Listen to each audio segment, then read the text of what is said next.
You know, between the under 20 squad and the under 18 squad being strong in both teams, we're looking very promising for the future, I like to think.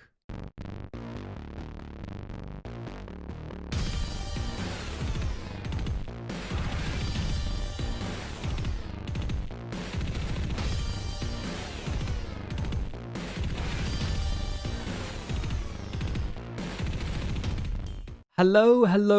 Welcome everyone to JLABTV. I am JLAB and this is Football Manager 2021, the Youth Academy Challenge with Siena. And looking at our youth setup right now, we've got two players that can be brought in as candidates for the first team. I'm actually going to bring one of them in Bonici. I actually gave him a game this season, I will be honest.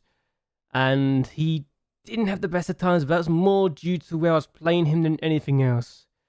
However, and this is going to sound very silly, maybe, I think I'm going to play him as a wing-back on defense, a wing-back on attack in the left-back position. It's just something about the system that we're using that it feels like it fits him. Yes, his marking is not great, but I don't play wingers.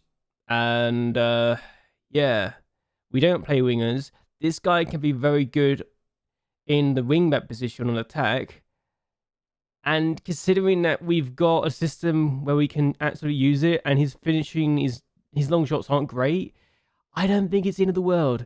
His marking's the only weakness of his, so we actually are going to bring him into the first team just to give him that boost. And I will make it a thing that he'll need to work on very soon. Through his marking as something he needs to work on. And we're going to make him a wingback on attack for his training. We can give him game time here. That is something we need to be doing. And I genuinely believe he can thrive in that role if given the opportunity to do so. That means I've got to give him some game time here. And given how I am, at the best of times, and we've got Giuseppe Di Biase, it's not really the easiest task in the world, but he's also not the best right now. Now, his marking is a lot better, 12 marking, but I've also been playing him in the middle as a central defender on support, a central midfielder on support, sorry, as well as a box-to-box from time to time. So, central midfielder on support, he can definitely play there. And this is literally how I see it. We've got players that we can utilize here, that we can absolutely give game time to. And that's the reason why I'm thinking maybe this is the thing we need to do. We've got Ferreira, who's also someone we need to potentially give into the first team. He can be as a striker. He can play as deep line forward on support, which we know very well is a thing I love to use. He prefers his left foot, so he can cut inside. He can also play as a pressing forward on attack. Yes, his finishing needs work. I will need to work on his finishing if I'm to get him to do that role properly, but he's also a playmaker. So if we needed to, we could absolutely play him in other areas of the pitch as well. Like the centre midfielder position. On support, again, he can play it. His tackling will need to be worked on as well as his finishing. So if we want to make him someone we can use, then yes, we'll need to give him some game time eventually. And despite moving some players, we can absolutely utilize them to the point that we can 100% go ahead and say, look, this is our under-20 squad. Look how good, potentially, it is going to be. Most of the players can be using the first team in the future once they grow to be even stronger players. And then you look at our under-18 squad. And again, good number of players. Fofana has been injured. He's back in 4 days' time. But look at the amount of players that can be very good in the future, including some players we're actually already using in the first team. Probably to their detriment, if anything. So there you go. But again, a lot of good talent, a lot of good potential. We just got to utilize them and make sure that they can get the game time they need. But that being said, how have we been getting on to the league? Because we're in October, in the middle of October, and despite having a very good run of form in this competition, in the under-20s team, and the under-18 team in mixed run of form, we've played about 8 games since we last met up. So what has the form been like? So our first game was at home against Siena, and Bani scored the opening goal with that penalty to give us the lead. We then made it 2-0 after Fofana, of all people. Yes, the 16-year-old scored his first ever goal for us ahead of the natural range. We did concede a goal from the penalty spot late on, but it wasn't enough to stop us from winning this game by 2-1. It was the first win in the league we had in our new system, and I was thinking, yeah, this is a good system. Potentially we can do well with this. But if you look at the ratings we had, player-wise, Camenetti, Nicotre, Rogeria, Laneri, Frontosi, Kaluki when he came on, DPSI when he came on the midfield, Vargas, Makura, about 6.6 or more, or less. And then you got Nardoza, also 6.6. Well, their goalkeeper was made to work, very much so. When he had a 7.8 rating, he was their best player by some distance. Scabata, despite not scoring, was actually the best player of the game. I think he won the penalty too, as well as setting up our assist for Fofana, who had a good debut. Had a good game for us, that's what I'm going to say. We had plenty of shots, 17 shots. Their 3. Their XG was raised by their penalty, but we had a penalty too, so it's not really much to talk about. We hit the woodwork once, had 3 clear-cut chances, and only scored twice. So, take that as you will. Our next game was against Piziasi, and we scored the only goal of the game when Bani plays against the Alioni, who scored his first goal this season. It's good to see he can score. Yes, Fofana and Alioni both scoring in that position. This time, Bani with the assist. And again, my concerns are starting to become a bit more apparent. We got Ruggieri and Laneri with 6.3 rating, Martina with 6.4. Scapato actually, despite having a good game, I felt, only had a 6.5 rating. DPSI, when he came on from the left back position, had a 6.5 rating. Antonucci also had a 6.6 when he came on. And it just felt like we were missing something. Despite winning this game, we didn't really feel like we were the better team. They had 10 shots. They just didn't take their chances. If we had the 3 shots, we took our chance with the only shot on target for us. So despite the fact we got the winning goal, we didn't feel like the winners. And for me, that's just how I feel, honestly. I was already starting to get concerns about this formation, despite the fact we've got 7 points in the first 3 matches. We then took a Perugia, and I will admit, this felt unlucky that De Luca's header towards goal was put in his own net by Fantozzi. And despite that, we actually felt like the better team for most of the game, and their shot and their goal was very unlucky towards us. I felt we could have got a point here. I really do. Even if the average rating for every player felt very lackluster and felt very underwhelming, like nobody in our team got over a 6.6 rating. And for me, that was the alarm bells starting to go off. It really was something I was concerned about now. And the team just felt like it was not coping with the system. They had more shots too, so they probably deserved the win. We then took on Teramo, and we actually took this opportunity from a throw-in when Scarpata scored his first of the season to give us the lead just before half-time, and I was thinking, oh good, we can get something out of this if formation might be working.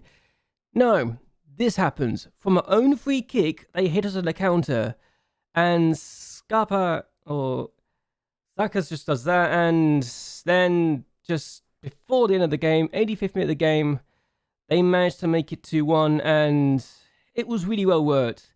Campitelli just does that, and he just... It felt like we weren't the better team. The XG for them was much higher, but that was more due to later in the game. They had a really good opportunity. They scuffed completely. But even if we felt we could have got something out of this, again, defensively, we're all over the place. We just didn't feel like we're turning up. And Scapata was the only player that really had a good rating outside of Bani, who is, well, it's Bani. He's very consistent for us. But again, we're not coping with this system. Despite having a very good first half, we just seemed to fall away in the second half and not really turn up. And that was a concern for me now. We then took a Pire Centre and we scored the opening goal thanks to Bani scoring that free kick. And we then conceded this goal just after half time. Rossi just, it was just not dealt with. And Bossi just scores that. But we did get a penalty in the 94th minute of the game, which, to be completely honest with you, this result flattered us. And I would say this because we also missed another penalty early in the game. So Bani had a penalty 9 minutes before his free kick goal. So he could have had a hat-trick in this game. But the keeper saved it. It was a really good save, I will acknowledge. But to be completely honest with you, I'm not sure why it's showing this highlight, but to be honest with you, this felt like the result, the 2-1, actually flattered us more than anything else. Banning was really good in this game, yes, with a free kick and the other penalty, but it felt like they were the better opponent, that team at times. Even if it says that we should be happy with the result, we were the better team, but it didn't feel like it at times. And that was when the alarm bells was going off, because we had 2 penalties. We missed one. We took a free kick and scored it, which was the hardest opportunity. But I don't know if this felt... my concerns with this system was still there, and we lost 2 games in a row before this match, and my concerns were not going away. And my concerns were not going away either when we took on Tristina, because they scored a penalty, then Simonetti got his second with that free kick, before, again, we were not coping with this, and I tried to... Babby just does that. It's 3-0. We lose 3-0 to a team that is around us in the league table. We have 3 shots and none are on target, and they just absolutely take us apart. And to be honest with you, the penalty didn't even flatter them. This scoreline did not flatter them. We felt absolutely woeful in this match. And again, I'm really now concerned that this formation is not working.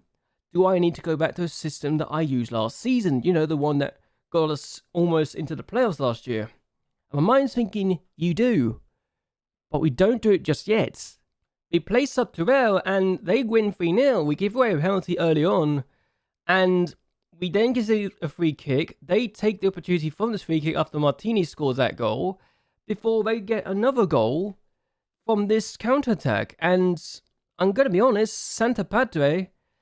they deserved the win. They deserved to win 3-0. And once again, my concerns have been absolutely made apparent. And it's this point that I changed things up. No, actually, that's a lie. I changed things up into another formation in this game. And I realized, okay, this is not working. We need to do things again, because I changed to a 4-2-3-1 formation. And you're probably thinking, why would you do that? Because I changed to this formation, you know, the Giga Prince 4-2-3-1. I'm thinking, maybe it'll work. Didn't work. It didn't at all. And at that point, I'm already thinking, this is already too much. I need to tinker things again. Let's go back to our old formation from last season. And going back to that old formation did the trick. We win this game 3-1 after Banny opened the scoring with that effort. That's his 4th of the season already. He's been my best player this year in terms of goals. But then we do something again. Banny plays the ball for us. Gabata scores after getting the end of it and just pouncing on that.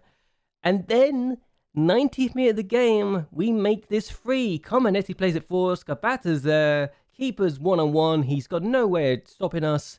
3-0. It is 3-1 because they do get a lot late consolation. But Arizo, I will be honest, they deserve something for that effort, just alone. That's a very good goal from Cattonia. But, I don't know, when you can score that kind of goal, it does make things a little bit easier for yourselves. But I will say this, despite the fact, at times, we're not good enough, the players that came off the bench actually didn't do that badly. Makura was a 6.9 after coming on for Laneri, who's a 6.3. Martino was a 6.6, yes, but Antonucci and Nicodre were not that great. DBSC came on and got 6.8. Gabriel Nunes got a 6.7, and we even gave a debut to a Mario Cristiani, who, I'm going to be honest, I'm going to give a lot more game time to this kid because I feel he's got the potential to replace Nunes. I really do.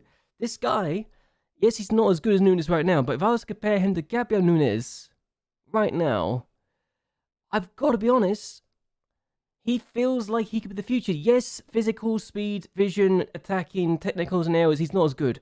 But he's better in the mentals, and the defensive side of things, he's just as good.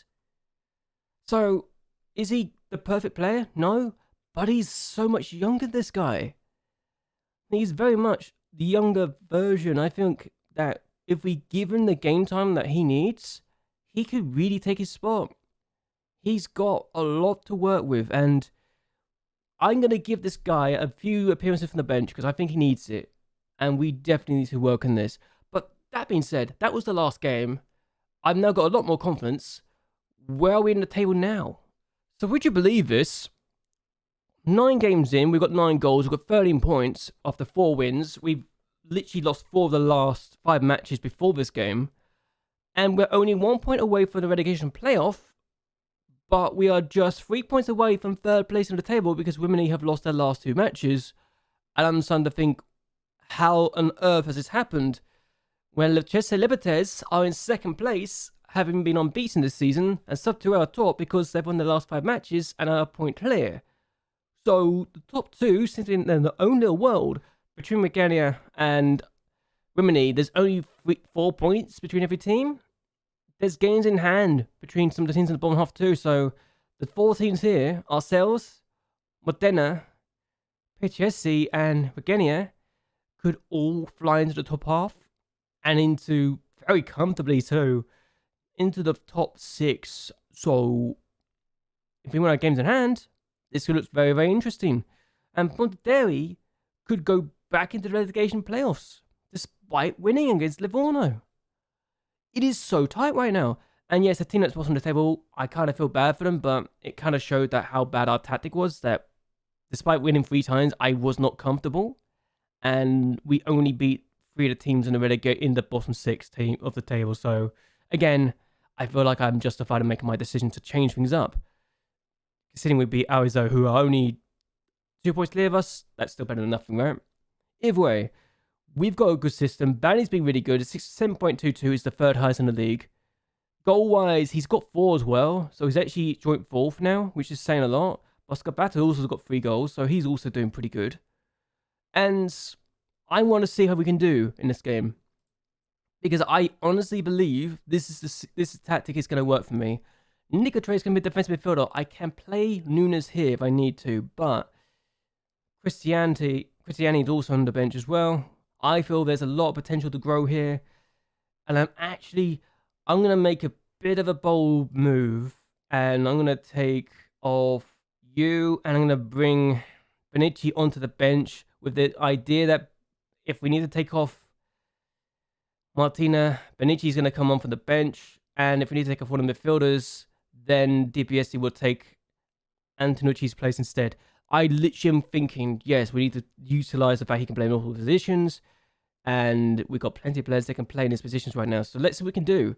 Either way, I'm going to see what we can do against Gabriel, who are in 19th place. And probably one of the weaker teams in the division. So let's see what we can do, shall we?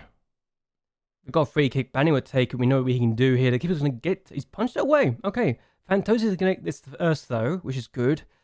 Antonacci is going to play it to Laneri, who's going to play it forward. Alioni, if Scott Batter got to that first, we could have had an opportunity here, but Bernardi is giving the ball away to Banny. Who's done that? 5 goals for Banny. This is why I wanted to come back to this game, because I felt we could do something against Gabriel, and I will honestly say this here and now. This is exciting because I now feel that potentially I should have just stuck with what I did for last season and maybe just tinker things every now and again to confuse people. But 1-0 up, it's a good start. And literally, as soon as I finish talking about the highlight, we get another one. So maybe we could concede here, or they get a goal. We get a goal. Who knows? Martini is going to get the ball. His Banny, who's already been very good this year. He's done more from this season in open play than he did last year. And he's already missed a penalty too. So Nicotre, good ball out wide to Martina. Banny, Martina again. What can he do from this point of view? Banny once more. Out wide to Martina. He's got plenty of time and space. He can play it in the middle. He has done. And Scott Bat always hit the post because the keeper did a good... I'm not sure if it's a save that hit it, falls into the post or not. But there you go. We're up to 6th place as things stand. That shows you how difficult this is going to be to separate ourselves from the bottom half. An opportunity again. Laneri takes a throw. Alioni finds Fantosi, who's still playing for us despite everything. He's not had a good bid come in yet, so that says a lot. Cominetti finds Banny. He's Antonacci. And Martina is on the ball. He can do some damage. He's kept on going. Well done for him. And Oleoni's been blocked, but Scarpata scores. Lucky, lucky, lucky. I know that's the case, but we'll take either way. That's his 3rd goal in 3 matches. And we'll take this at the moment because 2-0 up? I can't complain. I just wish the Neri was not doing so badly. But there we go. Martina, it's very lucky it's come back to Scarpato and he was onside in the first place, but what can you do? And we'll see if he's actually onside or not, because he's onside there, and he's onside there, I feel. And another highlight. Let's see if we get a third goal now, just before half-time, just after that goal, or they get an equaliser. No. Again, they're not doing very well with their passing. Martina gets the ball. Scarpato, Bani, Fantozzi, Alioni, Antonucci. This is good. Scarpato, he's going to be in. He scored again. That's 4 goals in 2 matches. He's got 5 goals this season. Remember when I was concerned about Rokas? Not really. I generally felt that I needed Rokas all this year. I think Scarpato might have taken his place and he's more suited to the role too. But Scarpato has just done himself justice. What a goal that is. We've got a corner and Bani's going to take it. It's been cleared away by Nani and Ugari is on the ball. Finds Martina, who's getting a bit tired. I might take him off in a bit.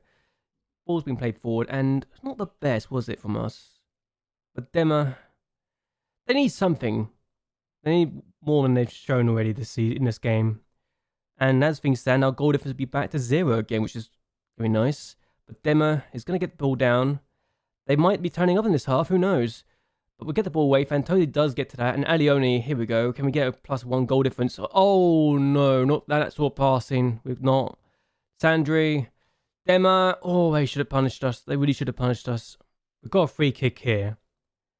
And it looks like Fantozzi's eyeing this up, which, considering a lot, he's going to go for this. And he's actually been done up by the woodwork only, and the keepers had to force onto the woodwork. Good effort from him. And it looks like there's going to be another opportunity later on. It's been cleared away with Fantozzi. He's a bit tired now, but Gabriel Nunes, I put him as a box-to-box midfielder because he can do that. He's going to play out wide to Alioni. He should make this 4. How does he not make that 4? Should have gone across the goal. But oh well. He's also tired too, but we praise the players because, well, we're winning 5. We're winning 3-0. It looks very, very good on paper, doesn't it? But we're not as good as Recchioni, who've got a 4-goal lead. Goodness, okay.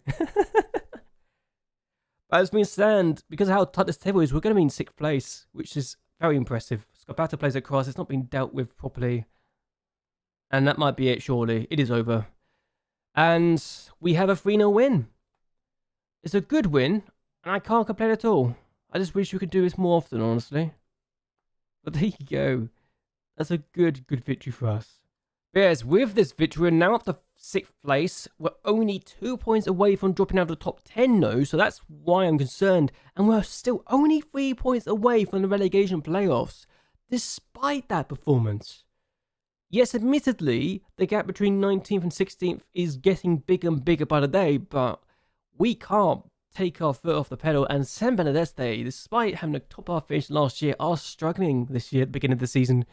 Still, there's 28 games to go, so who knows, we might have to be very careful, but 5 wins in the first 10, and that's 2 in the last 2 matches, so I'm liking that this tactic may be working, who knows. But either way, I'm going to end this here. I hope you guys have actually enjoyed yourselves, hope you guys like and share this video, and subscribe to my channel, it really does help me a lot. And so anyway, until next time, bye. And good night.